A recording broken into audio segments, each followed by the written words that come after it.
ang Presidential Broadcast Service. Radyo Pilipinas. Radyo Publiko ng Bagong Pilipinas para sa Bagong Pilipino. Naghahatid ng mahahalagang balita at impormasyon na guugnay ng pamahalaan sa sambayanan. Tulay sa himpapawid ng serbisyo publiko. Radyo Pilipinas. Radyo Publiko. Ang boses ng Pangulo. Sa Iloilo. Radyo Pilipinas. 585 AM. Philippine Standard Time, alas 2:02 sa hapon. Mga labing ulihing hitabo, hibaluon, mga hangka at tubangon, mga bagay nga importante, aton ginahanungan, aton ginabantayan. Ululupod kita sa Bantay Banwa, Bantay Banwa. Ang programa na magatulong sa inyo sa labing ulihing nga balita, mga panugyan o kampanya para sa kayuhan sang tanan. Ikaw, ako, kita, Bantay Banwa.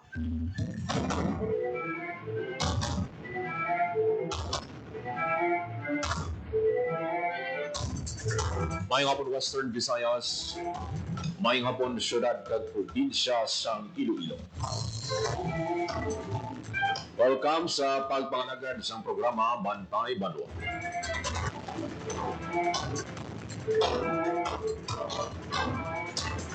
Lunes, edisyon kita Enero 12, 2026. Programa nga maganulong sa inyo sa labing uling nga balita, mga panugyan kag kampanya para sa kayuhan sang tanan. Ilang inyo alagad kag Anchorman Joseph Paul Nobleza Taros. Ululupod kita subong hapon diri sa Radyo Pilipinas Iloilo. Sa aton nga pagpangalagad mga kibanistoryahan tayo ning pila ka mga updates no from Police Regional Office 6. In naka-record sang sa kadako nga accomplishment no sa pangkabilugan sa campaign against illegal drugs, campaign against wanted persons kay iban pagit nga anti-criminality operations. Asod no ining mga accomplishment nila kag napadayon nila no sa buong 2026. Pati naton sa inyo no pila ka mga updates from PRO6. Police Brigadier General Josefino Ligan.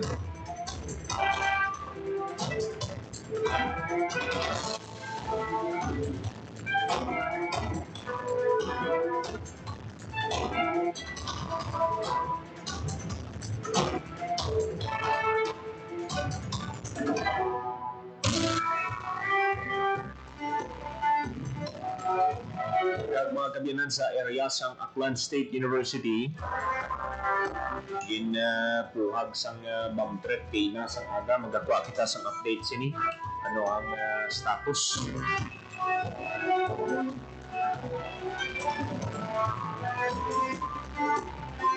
Samtang ang task force kanlaon pagapamunuan na sa Office of Civil Defense Negros Island Region. 5 minutos makalikat sa takna alas 2 sa hapon. Sa magakuha kita na isang latest update sa lakat sang panahon ni gadulong sa aton sang Pag-asa Iloilo. Radyo Pilipinas.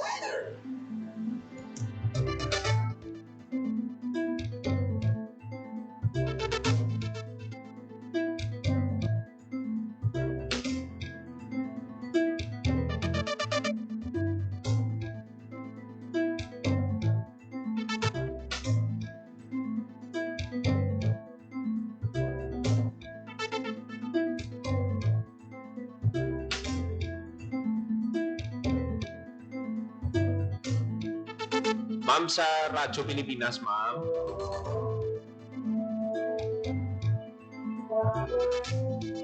Magkaupo na to sa piyak nga linya Pag-asa Weather Forecaster Leonor Silvestre. Ma'am, welcome sa Radyo Pilipinas. Maayong hapon.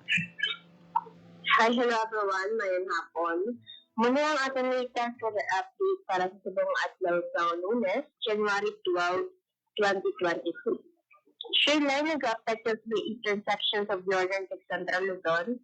Northeast winds nag-affect of nabiling bayan sa northern and central Luzon. Kag eastern winds nag-affect of nabiling bayan sa Pusod.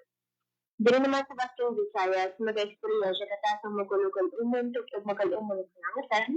Sa mga tsansa sa mga isolated na pag-ulan pangalatag panaguob, tugas ng 8:30.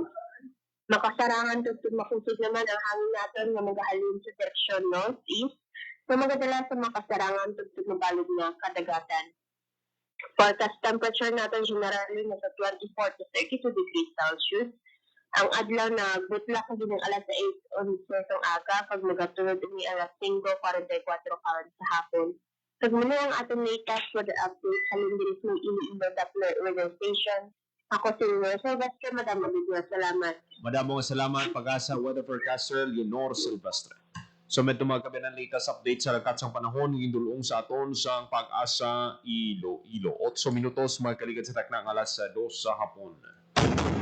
Bigid bala ka pura 8 subong no? Kay may pila ka mga insidente bala sang kinawatay. Kag diri sa area sang Magdalo Lapas. May ginawatan nga isa ka ano ini siya do siya bee pharma, pero ang ilan sa niya nga business nagapang-distribute sila sa mga bulong, medical supplies, bee shine pharma. Natabo ang ukunan na-report ang insidente pasado alas 8 kay ina dira sa bahin sang corner Burgos, Magdalo Street, Lapas. Kag dito no padulungan sa kapulisan kag nagagwa sa investigasyon nati ang isa ka pharmacist no kag ang driver sang pharmacy natingala nga ang aircon na-detach kag na-diskubrihan nga ang mga resibo kag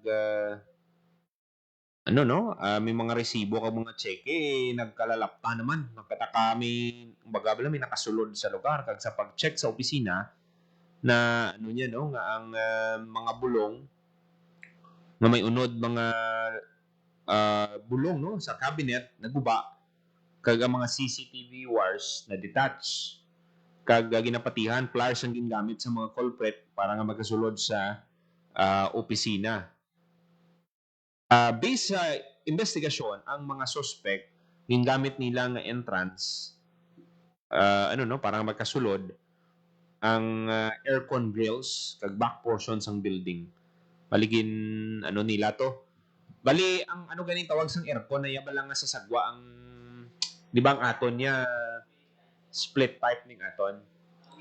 Window type. Ang arayang sa may aircon, window type na. So, ang ila sini, si window type no kinkakas puslo sulod sila ba tanda malanggid grabe gid yung mga kawatan no ang kita nga mga empleyado sa gobyerno mga nagatrabaho mga construction worker mga mapisan ta pagit mga kultura mga taxi driver na ton ang mga mga maestra na ton maestro nga nagapakigbato bala sang pata sa pagpangabuhi kinanglan naton magtrabaho pila 8 ka oras, 9 ka oras, isa sobra pa para lang magka-income kita.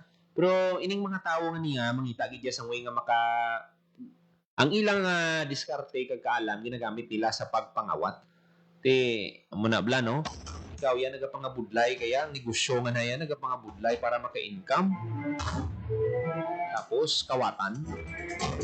May mga CCTV man so lang taon ta. Taon tabi kung ano ang mga developments ini no sa investigasyon sang Lapas Police Station.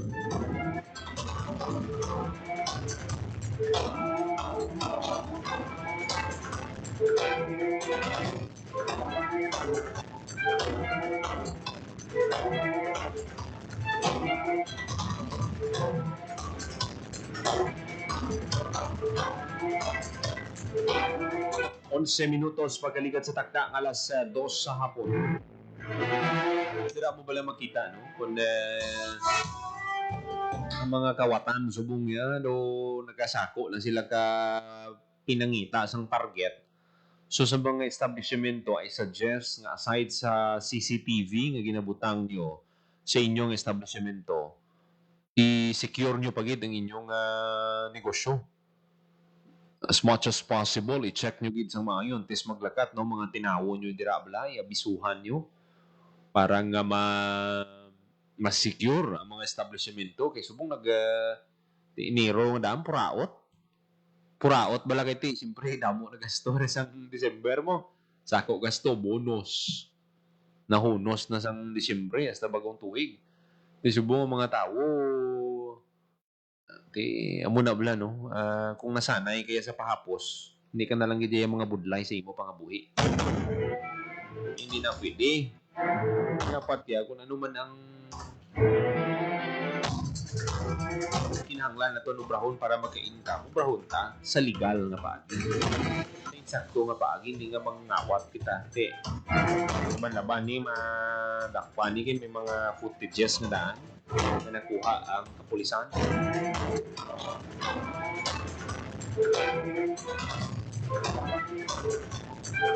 13 minutos makalikat sa takna alas 2 sa hapon. Establishar kita sa koneksyon no, sa Banga Municipal Police Station. Sa sining bomb threat, no?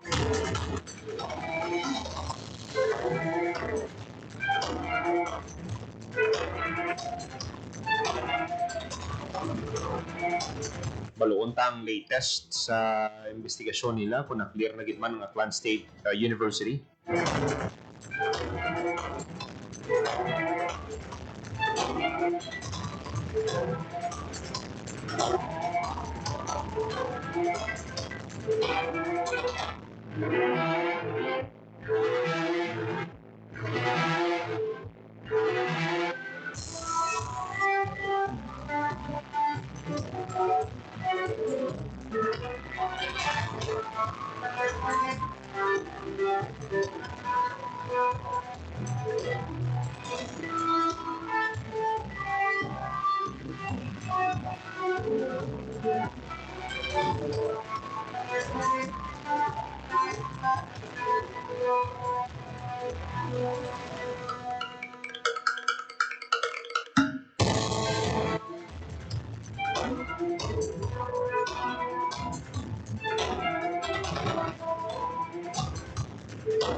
Ano kita no, nag-try kita nga magtawag sa hepe sang Banga Municipal Police Station. I-explain niya lang sa aton kasi na-clear na ang Aklan State University sa anuman nga threat no. Kay padulungan man ini sang kapulisan, in-check ang lugar. Wala man gani ma-specify na bomba. Pero may threat no nga ginpadala sa university. Ginaktuhan lang sa aton nga kapulisan. Kag amo nang dapat bisan nga bisar nga ti masiling ta bala nga dunaanad na ning mga pumuluyo bala sa bomb threat. Pero aktuhan ta sa gyapon kung anong protocol sundon ta. Pero kung tani ang mga eskwelahan bala no kung pwede nga after bala ma-clear si pwede man lang ma-resume nilang classes no. Isa man ina sa mga nakita naton nga ginihimo sang iban nga eskwelahan. Sa Antique, kung di kita magsala, may bomb threat man sila sa nagliligad to bala. Ligad na tuig. Pero after nga na-clear, mission ang classes. Isa ka mabaskog na mensahe sa mga nagahimo sang kamalamalahan, sang mga pagpamuhag lang na hindi apektado ang eskwelahan. Padayon sa gihapon. Gina-try nila nga saskuhan ining universidad. Iti subong kita January 12, lapit na lang ang ati-atihan. May mga festivities, lapit na lang ang highlights, may deployment kadaan. Subong kumuto kay nangaway kita na alang-alang lang si Major Gonsaludo. Pero una ang pila sa mga Pinalantaw naton.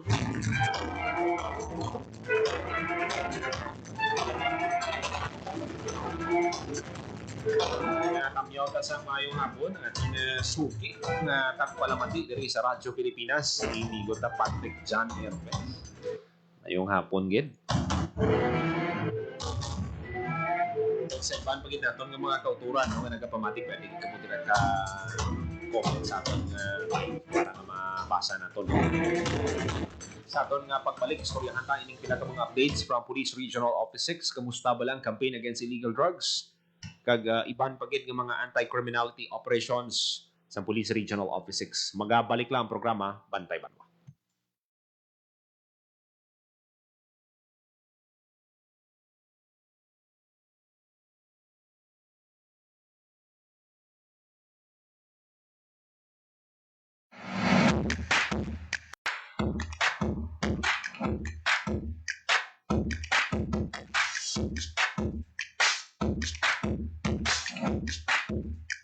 Magtagig sa Radyo Pilipinas Iloilo 585 kHz sa libisuan sa inyong mga radyo.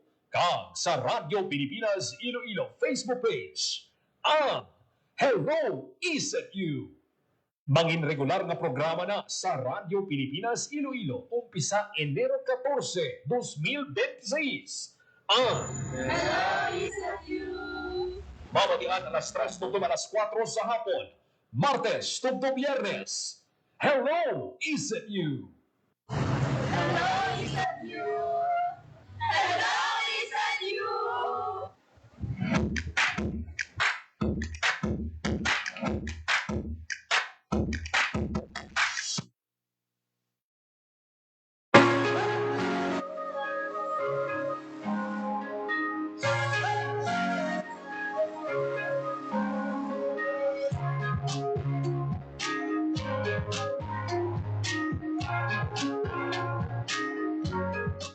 Sabi ko, napakagandang collaboration ito ng ating Radyo Pilipinas as the public radio of the Philippines, sapagkat ang collaboration ay sa pamamagitan ng paglalagay mismo ng isang radio station sa loob ng universidad. Meaning, nasa pusod na kayo where thousands of students ay naririto. And right now, we have a very, very active collaboration sa mga estudyante.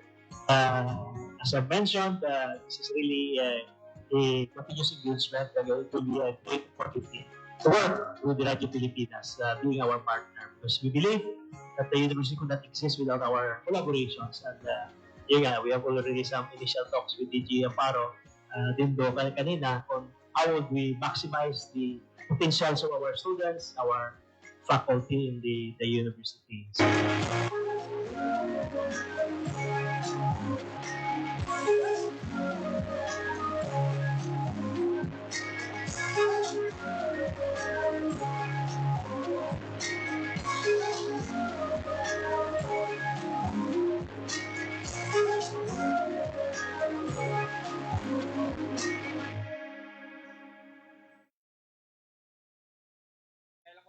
Ang inyong tulay sa himpapawid ng serbisyo publiko, ang Presidential Broadcast Service, Radyo Pilipinas, Radyo Publiko. Radyo Pilipinas! Radyo Publiko!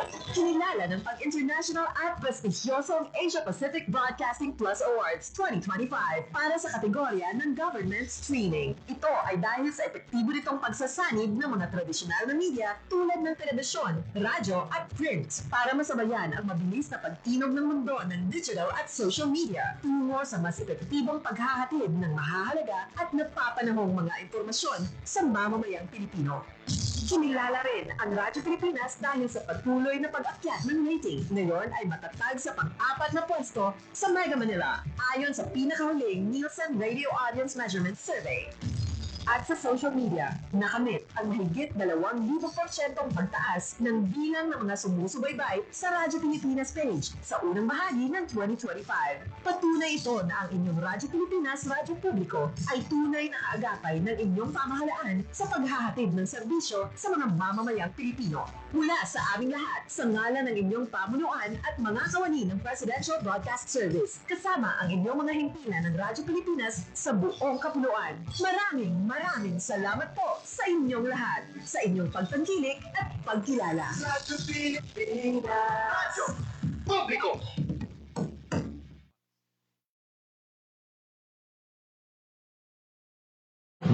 minutos magaligad sa taknang alas 2 sa hapon para ikaw nagapamati diri sa hapon sa programa Bantay Banwa. I know nga aton mga kauturan naga-ano gid sini naga pangabay gid naga-demand sang update sa sining Aganan flyover kag sa sining tinion no magakuha kita sang update ikan sa kay Janelle Baklay ano ba ang latest sa Aganan flyover kay pila na ni katuig way manggapon magamit sa mga pumuluyo. Radyo Pilipinas. Radyo Pilipinas. Report. Janelle. Ay mo dito ni Polo sa mga nagabantay sa construction ng Aganan flyover at sa mga kasambagiya. Ay ginanunsyo mismo ni DPWH Secretary Vince Dizon na tapuson ini so mga tuwing 2026 i-expire ini grabe ang build up sa traffic na kaya na priority sa mga akos ng administrasyon subong yan na tuwing 26 kaya matandaan dugay ng pol na ginunta ang ining construction sa flyover. Lumatihan na si Secretary. Okay. Mismo ng pangulo natin, nagagit si PBBM. Ngayon, inayos na yan, yung lumulubog, at ngayon, tatapusin na natin this year. Next year. So, tatapusin natin next year, no? Ang ambal ni Secretary Dizon. Actually, naumpisahan na ini ang jet grouting activity. Bisan nga wala maobra ang mapaw sini. Kag ang katuyuan sa jet grouting activity kung madumduman sa aton sa mga kauturan nga ang ungka flyover na sang una bala nag-usmod ginapaidalom ini sa jet grouting kag gin-recommend sa aton sini nga third party consultant nga pati na lang aaganan flyover. Ang duga nga pahayag ni Secretary Dizon. Yung lumulubog na flyover na nakita mismo ng pangulo natin, nagagit si PBBM.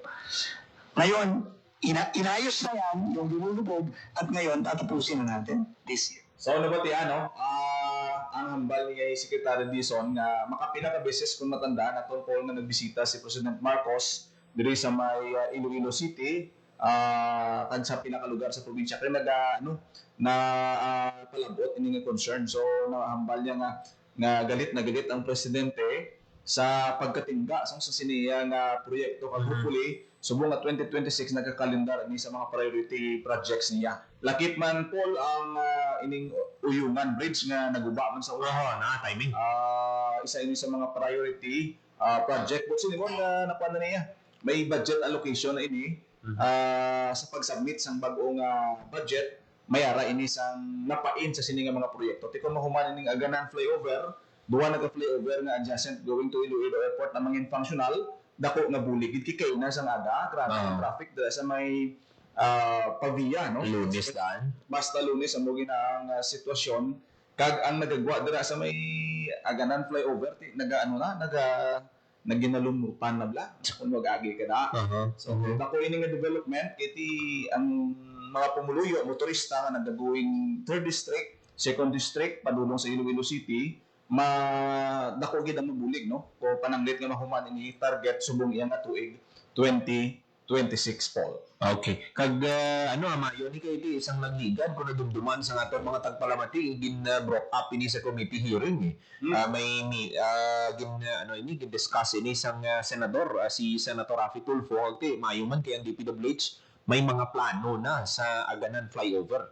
Ti nagsikat gid ang Aganan flyover after sang pagkahuman siniti ang budget sini sa una kung di kita magsala suno sa DPWH nga ang ginpain sini nga pondo so is 285 million.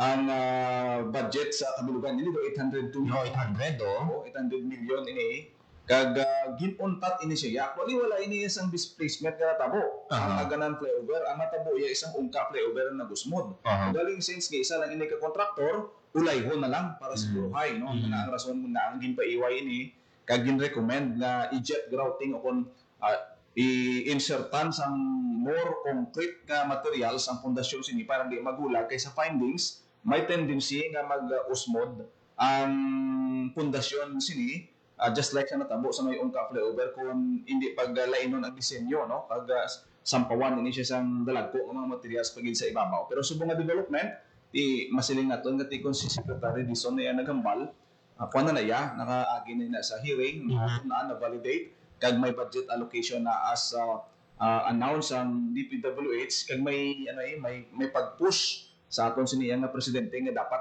tapuson yung gina subong nga tuig. And na-mention mo nil ang sa uyungan kay ang uyungan ang sa babaw ang Billy Bridge sang nagmigad nga bagyo pero may gito gina baha ti subong ang sa babaw matamat naman nga ginapagyan pero ang plano dira is mo nga 4 lanes amo na nga ti amo na I think amo na ang dugang nga budget dira no from DPWH para nga mag-extend dira ang bridge kiti kinahanglan nagiman nga palaparon nila dira ang dalan kiti ang mga nagalabay sa Antique dira man Antique Iloilo vice versa dira nagalabay amo na nga ti naguba to mas mayo gid nga madugangan ang pondo para mahimo nga 4 lanes. Ang marami sa bungkol nga presko ni Secretary Vince Dizon kati daw after bala sang flood control controversy may arasing revisiting sa mga priority projects kag aside sa flood control projects may mga nakatinda nga mga proyekto amo ning ginpalista gid ni no sa aton sining presidente kag tungod sang controversy man kag maminantayon bla nga awareness ang pamuluyo sa pag-report sini sa sumbungan ng pangulo kay nagsiling nga nagapalabot abi no pagi sa social media nga mani wala gyapon mahuman amo sini nakalabot ina sa aton siniya nga Malacanang sa mataas nga pamunuan sa aton siniya nga gobyerno sa aton presidente kag ginapasiguro ginila nga mahuman madayon mabudgetan ang ini nga mga proyekto kay kumbaga kung kontraktor ka subong pol halong-halong kagid kontraktor ka subong halong-halong kagid nga ang imo nga mga records na review so karon di kun hampang-hampangan mga dakron just like sa mga natabo nagliligad mga ghost projects substandard nga qualities base kon kamo ang magsalo sang kaakig sang tawo kag maguba ang ilang negosyo so it's about time sa bunga 2026 nga bawion mo ya kon maayo kaya nga kontraktor i-prove mo ya sa aton siniya pumuluyo nga ginahimo ng inyo sini nga obra kag ini karon ginabantayan sa aton nga DPWH pagi sa pagpamuno ni Secretary Vince Dizon Paul. Okay. Nel, madamo gid nga salamat. Ano madulong aton nga report para sa Bagong Pilipinas, Janelle Baclay, Radyo Pilipinas, Radyo Publiko. Damo nga salamat, Janelle Baclay. Updates from Department of Public Works and Highways. Tinugay na nga daan. May pa magamit. Publiko. Ang traffic dira, apektado gid ang kanaman sa mga pumuluyo nga nagalabay dira, di ba? 800 million ang budget. Kaya sa subong way pa mapuslan. Kung ikaw ang taxpayer do mahuy-huy pako mo nga pagbaton mo sa imong sweldo, ang tax automatic nabuhin. Sa sulod sa isa ka tuig pilang ginabayaran nga tax ang kada Pilipino, kada Ilonggo pila. Sipon mo na. Di ko nagalabay ka dira sa ganando, ano ba lang pamatsag mo nga?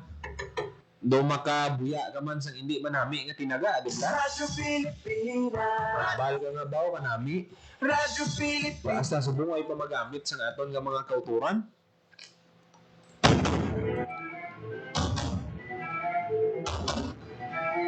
Muna nga mayugid no nga natagaan ni Talupangod subong sang aton nga Department of Public Works and Highways. Kay iban pagid nga mga projects nga ti masiling naton na as soon as possible maumpisahan na. 31 minutos magaligid sa tagna nga alas 2 sa hapon.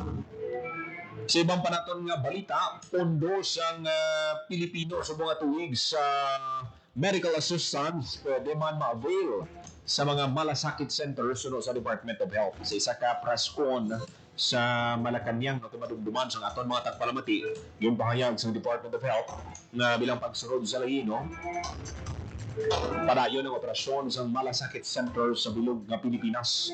May kangtanan sa naging pahayag ni Department of Health Secretary Ted Herbosa na pwede makapadulong sa Malasakit Centers ang mga pasyente.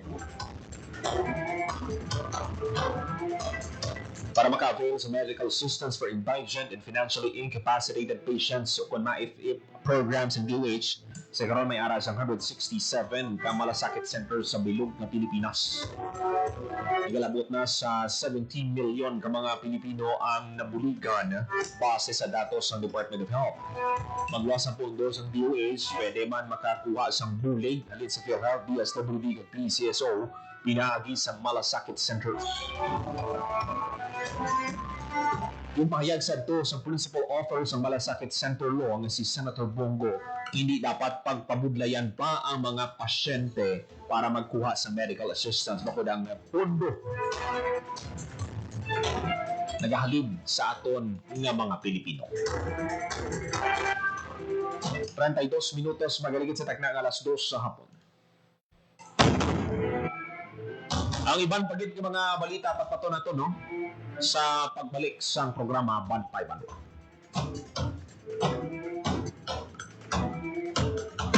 Time to celebrate kulturang Pinoy. Tradisyon, musika, sining, literatura, at iba pa.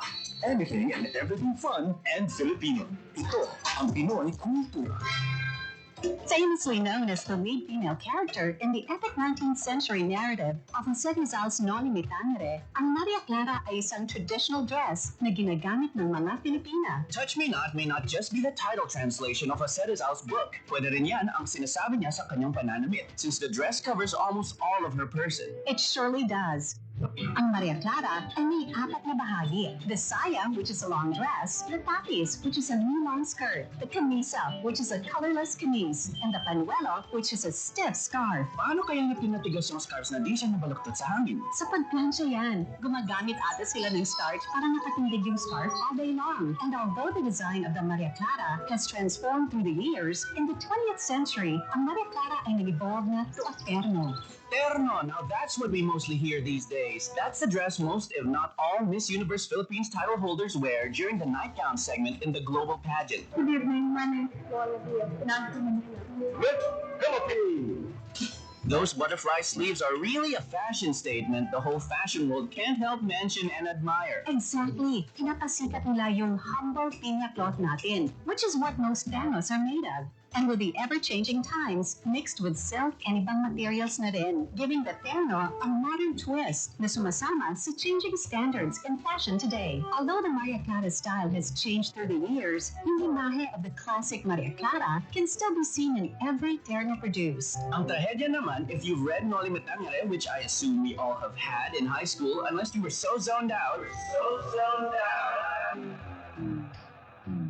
Maria Clara and Crisostong Ibarra don't end up together, but that's for another cultura. It sure is. Now that's a quick look at cultura, because our culture is cool. Yan ang Pinoy Kultura because our culture is cool. Itinuloy na po natin ang zero balance billing. Libre po. Ibig sabihin, ang serbisyo sa basic accommodation sa ating mga DOH na ospital, wala nang babayaran ang pasyente. Po, ang dami pong challenge, hindi po namin alam kung saan namin kukunin, gano'n, nag-iisip kung paano namin mababayaran. Siyempre po, masayang-masaya, super saya po dahil na zero billing po kami. Yun po, malaking, po talaga, malaking tulong po. Mabilis lang din po. Bayad na ang bill ninyo. Uulitin ko, wala nang kailangan bayaran ng pasyente basta sa DOH Hospital dahil bayad na po ang bill ninyo. Naiyak ako kasi sobrang saya. Maraming salamat po, Mr. President Bongbong Marcos Jr. Hindi kami nagkamali ng taong hinalal.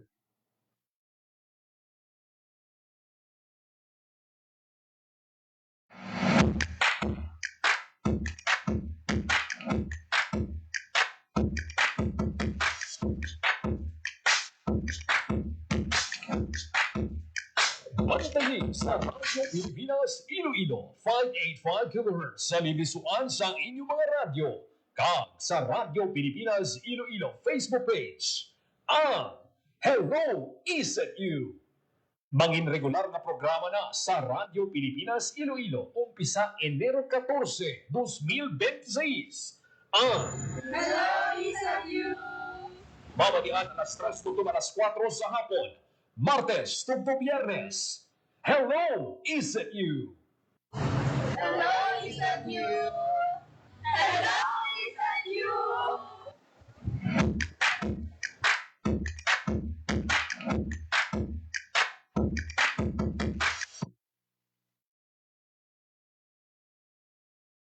Isang gabi, pauwi na sina Daisy at Eric galing sa sine. Eric, saan pa tayo pupunta?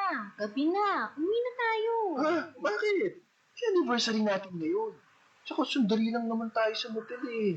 Ang kulit mo naman eh. Sinasabi ko na sa'yo na hindi pa ako handang makipag-sex. Tsaka paano kung mabuntis ako? Diyos naman ho, akong bahala. Sumama ka na sa akin. Kung mahal mo ako, patutunayan mo. Anong gagawin ko? Mahal ko siya pero ayoko pa talaga eh. Basta. Ano? Halika na.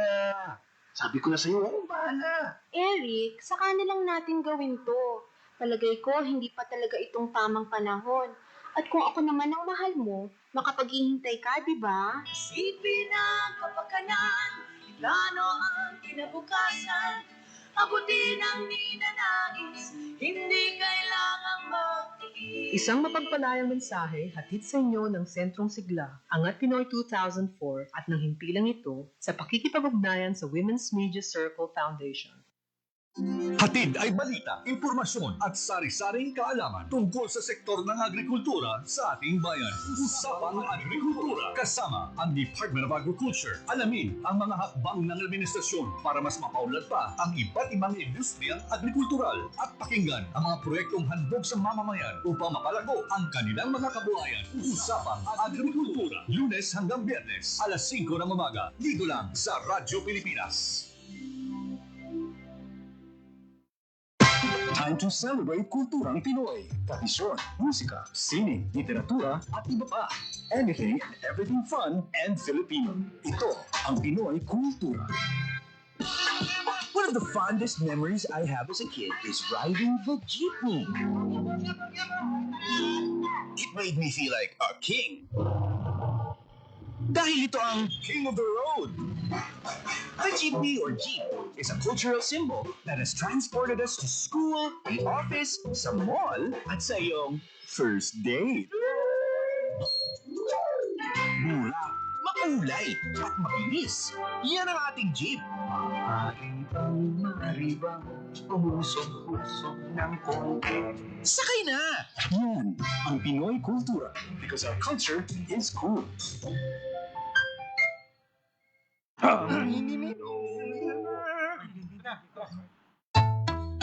Ang sumritsit ay pang-mam-mam, ang sumipol ay pang-bum-ham, ang babae sa lansangan, huwag iritan kundi galang.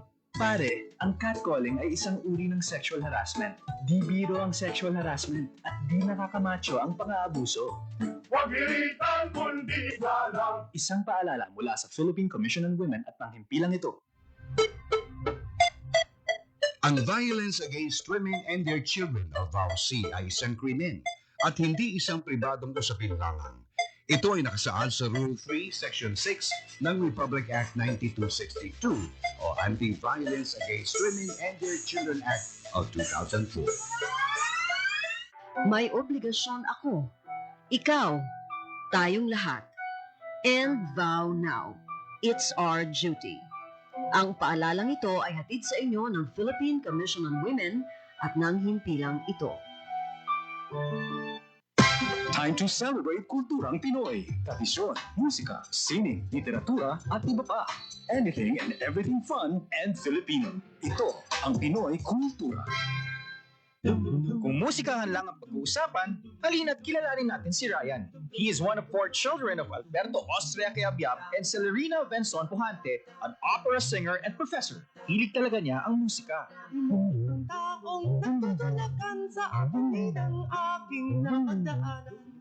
Sa katunayan, he was 4 years old when he took up piano lessons. Bachelor of Science in Business Administration is what he initially took until he was presented with a scholarship and hold learning in music. Bachelor of Music, major in composition degree. Ayan ang tinapos ni Ryan, kaya naman siya ay naging profesor ng Department of Composition and Music Theory. Magmula nung ako'y natuto umawi. Mapagbiro talaga ang tadhana. Sa dami ng kanyang achievements, Mr. C and his family was about to take their chances abroad nang siya ay nabigyan ng pwesto bilang Executive and Artistic Director ng Foundation for the Performing Arts sa Pilipinas ng isang malaking korporasyon. And the rest, as they say, is ongoing. Kasi he still writes music, composes, and arranges. Alam niyo ba? In September 2019, siya ay naparangalan ng prestigious Ramon Magsaysay Award for his compositions and performances that have defined and inspired Filipino popular music across generations. Arranger, musician, composer, conductor, artistic director, accompanist, and just about anything music-related. That's our national artist, Ryan Cayabyab. Sariling atin.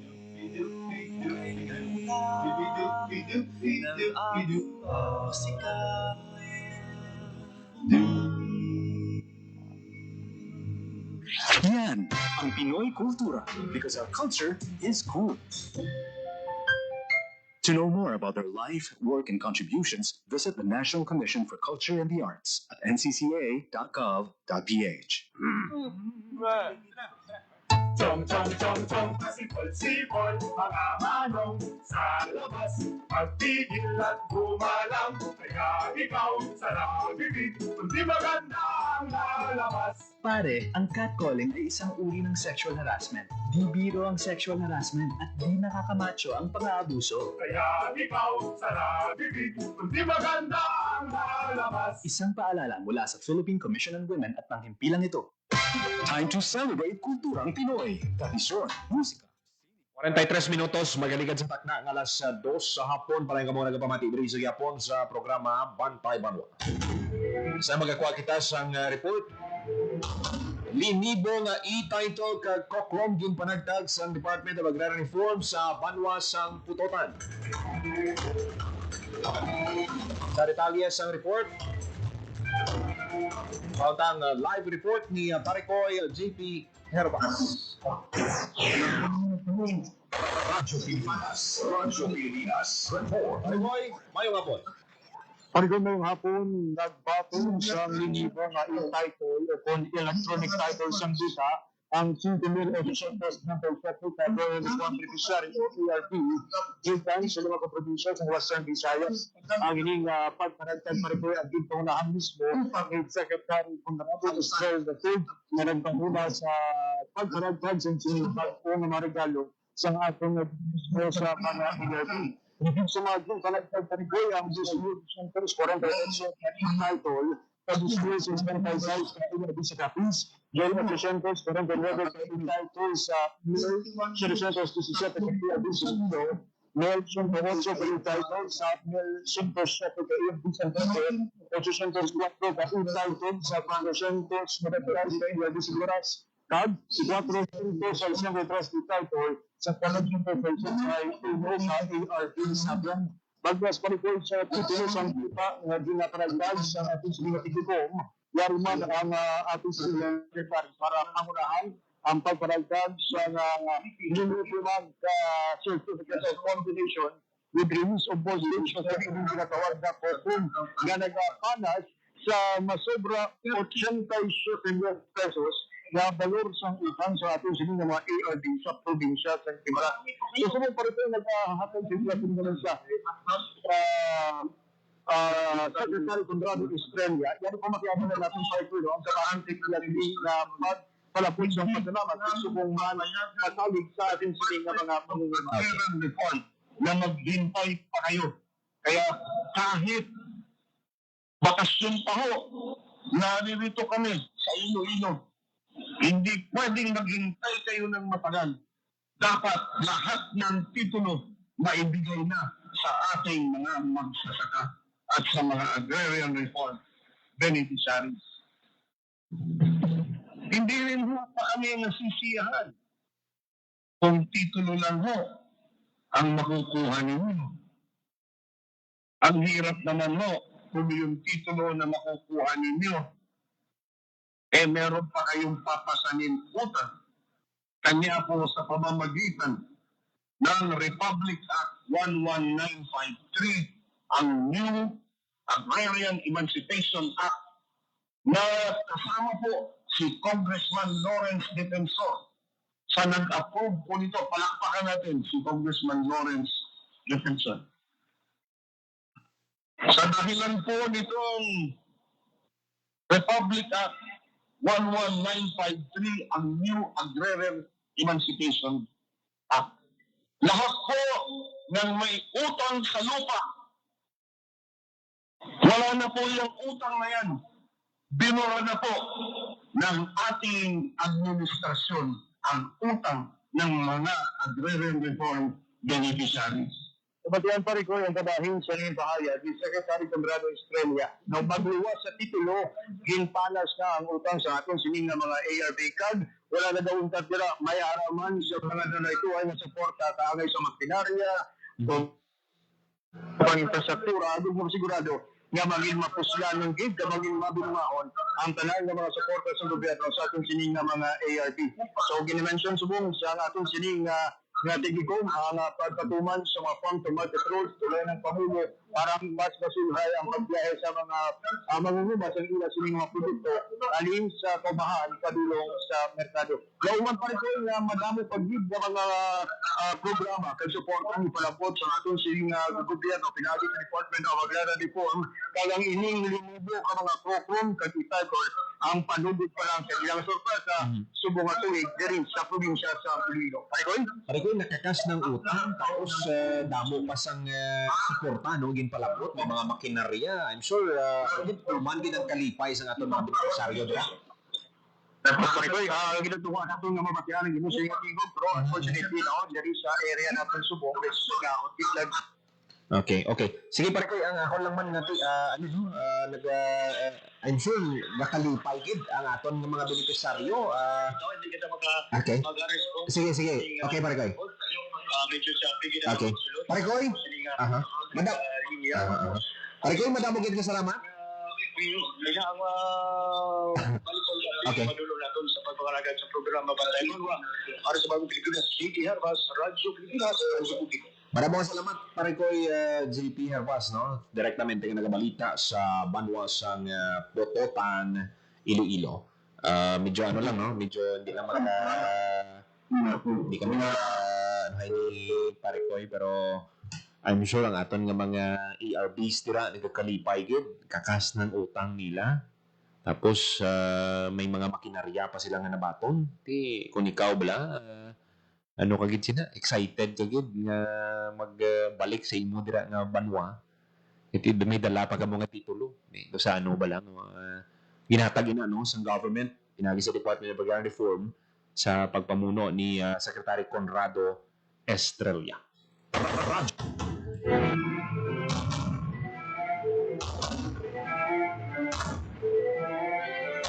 Kag liga ongoing pa ang program, nagapasalamat gid no ang mga taga probinsya sa Iloilo kag iban pagid nga bahin sa Western Visayas nga nakabaton sa sining e-title kag COCROM sa Department of Agrarian Reform.